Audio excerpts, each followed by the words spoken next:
Coronavirus-led lockdowns have not only limited our movement, but also halted access to activities like going to the gym, attending dance classes, or participating in art workshops.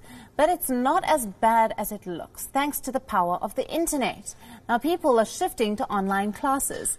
But are these virtual sessions as good as the physical ones? And most importantly, how can you make the most of virtual classes? Our tech correspondent, Untitled Chapter, took up one of these online classes. Take a look.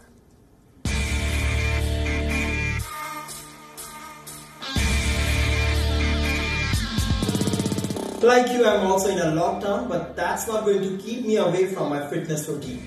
I may not have access to my gym, but I definitely have access to the internet.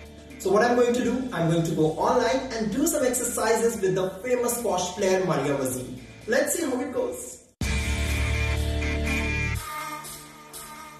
The idea behind taking up this online workout session was simple: to burn some calories. I live alone and have found myself reaching for the fridge more than usual while I work from home during this lockdown. Before the lockdown, I used to work with my personal trainer a few days of the week, but that's obviously no longer possible. So let's see how this virtual session unfolds. I'm glad to report that I managed to keep up quite well for the 30-minute workout session. But guess what? I realized that a few things can make or break the experience.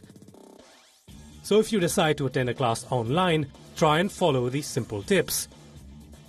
Before you sign up for a virtual session, make sure you have high-speed internet. A poor connection would be a huge spoilsport. It may lead to lags, which will lead to communication issues between you and your teacher, who could possibly be located thousands of kilometers away from you. And all you would be left with is a poor user experience. You don't have a say over the medium, as it's the host that decides how and where he or she wants to conduct online sessions. But if given a choice, try out Zoom. It has a simple, easy, breezy user interface. While the video app has been slammed for a few security concerns in the past, the company says it's fixed the issues. But I suggest that you avoid screen sharing on the app, just to be extra safe. Every app allows you to perform audio and video tests beforehand. Remember, do that at least 20 minutes before the scheduled time.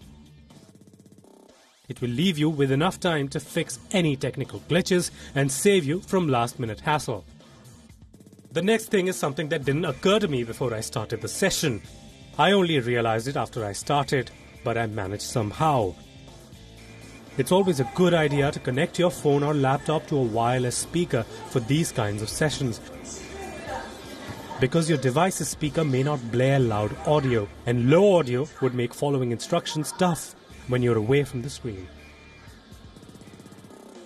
Keep your microphone on mute during the session and enable it only when you have a query, because it picks up the ambient noise too, and that could lead to disturbance for other participants during the video session.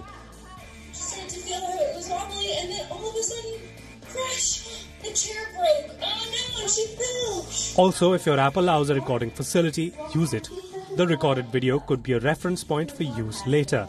And reach your hand forward in your first chair pose. And finally, just because you're home doesn't mean you can wear anything during virtual classes.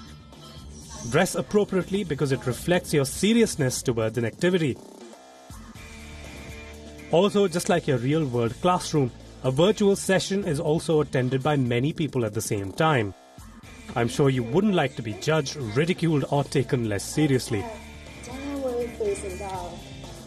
Super Iha, take a right leg up high. With Ankit Tuteja, Abhinav Vishnoi, WION World is One.